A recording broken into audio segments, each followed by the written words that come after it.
Hey everybody, Kevin here from the Wisconsin Rural Folk Society. I'm glad you've tuned back in today. It is after our midsummer and it was a great time. Our first annual all thing went pretty good. There was a lot of discussion, a lot of very civil discussion, which is always a good start to things. Our midsummer was even better. We burnt 2 solar wheels. I bought one, another associate of mine bought one. I didn't even know he had one put together, which was great. You can see pictures on the page. I was able to post them up without getting a band hammer. The one I probably wouldn't be able to post up for obvious reasons.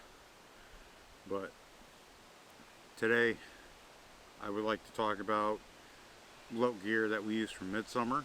And we're going to talk about if you're just starting out a little bit. And then next video after this one is going to be more of a history of midsummer. That one will be released more towards the end of July. This is going to be around in July itself. Probably the first weekend of July. That way you guys have something, or maybe the second weekend of July, sorry. I will actually be busy the first weekend. So, trying to get things together so that way I have something ready to go and out to you guys when it is time.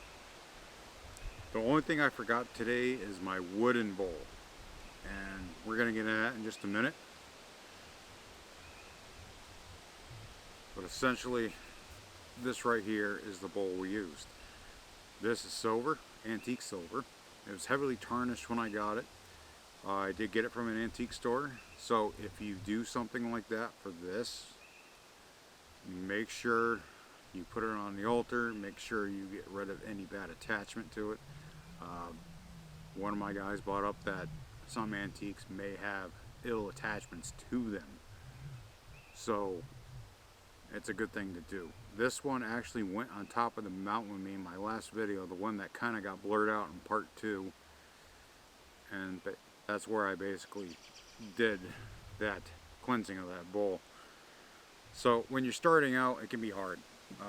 You look at all these setups, you look at what everyone's got, and it's typically some expensive hand-carved bowl, and you can try to make it yourself, but that requires a lot of skill, time, and patience.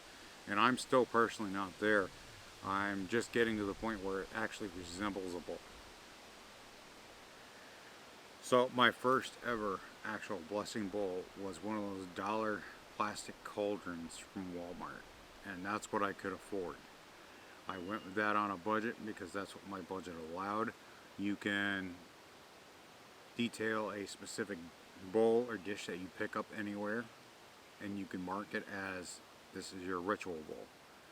More elaborate stuff comes down later down the pike when you start gaining your prosperity and you're able to, this wasn't very much by the way, but you're able to get stuff like you see on Etsy's, like your hand carved, detail oriented business basically bowl that they can make. But this was used for special events because it is silver, just like a lot of my other wear that I had on that day.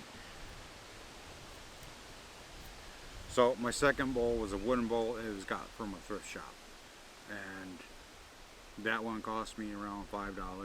And I did the same thing I did with this. This one was a little more, it was around 7 or 8, just because it's an antique. I think it's actually a butter dish. That's what these are. But what I did here is, this is where I put the spruce branch. That holds it. Very nice. So always be on the lookout for opportunity things at like antique stores, thrift shops, small roadside shops. And you can get quite a bit there. Let's see, next item. Well, next items I should say. So my first horn I had is no longer with us. I was a fool and filled it with hot coffee. And it started to come undone. It started leaking. So obviously that $10 horn I had that was on sale is no longer here. This was my second horn, and this doubles as a blowhorn. You've seen this in a few videos, and you cork the end and use that. This has actually had hot stuff in it, but it's lasted longer, and I've stopped doing that. You could see, if you looked real close on the edge here, you could actually see the wax coming off. But this right now is primarily our sounding horn for bloat and things of that nature. Sometimes I go out in the woods and I just practice. I go out in these areas like these parks right now and I practice. Paracord strap so I can sling it around my shoulder. And when we take that out in our hunter's ritual, I always have paracord with me. Now this one is a little more expensive. That one's around 80, I think. This one was around the same price actually. But it's carved. This one is from ale horn. It's a very nice carved horn. And this is typically what you need for about 10 people, around that. Really windy today. Because they're just taking small sips, they're not really hammering. I mean, smaller circles will hammer it. But this one has been a really good horn up to this point too. And it's very nicely made in quality. This one I got from the horn store. That was a long time ago, and it's lasted me as long as you take care of your stuff, it will last. Hammers, hollowing hammers. We used to use whatever we had on hand. We've used sledgehammers, axes, heads, things of that nature. We've even used a claw hammer a few times on a really strapped-in-need basis. And this midsummer, I pretty much went all out with a hammer, and I actually ordered one. We have one that's in the process of being made. It switches hands every so often by us. That is red oak. It's extremely hard to cut, and I'm hoping when I get my wood shop up and running, I can actually take it and do something with it. But that in itself, let me get it out. It was a virgin hammer. We pretty much blessed it during the meal. And I will put the shop on Etsy. I actually got this from.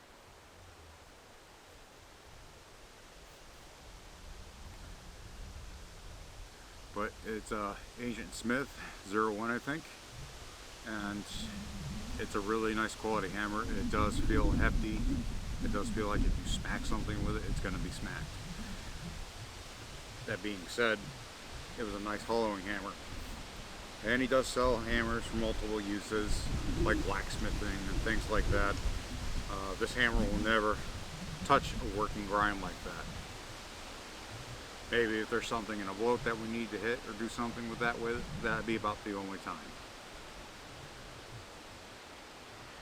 But as I said, we've used everything from axes to knives even. And sometimes that's what you go with. This is your regular stuff that you can afford depending on your budget when you're first starting out. And a lot of people make that mistake, is they think they need some of these high-end pieces, so they never really pursue doing a bloat for themselves or for the party that they're associated with.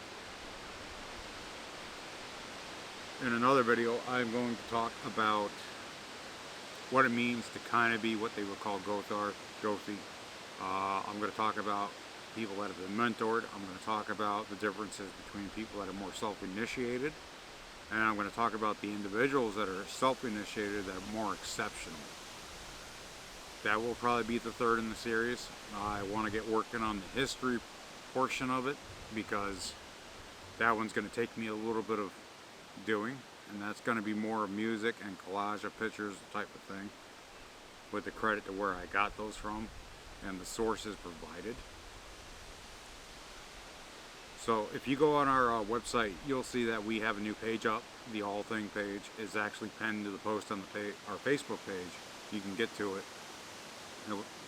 wirulefolk.org or wirulefolk on the Facebook.